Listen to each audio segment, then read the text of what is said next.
السلام علیکم ناظرین، یوٹیوب چینل خواب ہمارے میں آپ کی میزبان رامین آپ کی خدمت میں حاضر ہے۔ اگر آپ نے میرے چینل کو سبسکرائب نہیں کیا تو پلیز سبسکرائب کر لیں اور ساتھ میں لگے بیل آئیکن کو بھی پریس کر لیں تاکہ ہر ہماری آنے والی ویڈیوز آپ تک بآسانی پہنچ سکیں۔ خواب میں صلح کرنا۔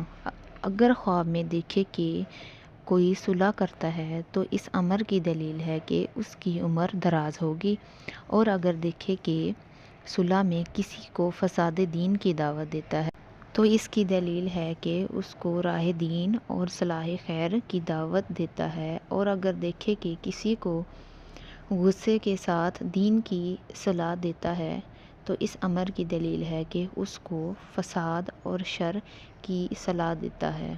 حضرت جعفر صادق رضی اللہ تعالیٰ عنہ نے فرمایا کہ خواب میں صلح کرنا 3 وجہ پر ہے۔ اول، عمر درازی، دوم، قوت کی دلیل ہے، سوم، پسندیدہ اعتقاد اور عمدہ خصلت ہے۔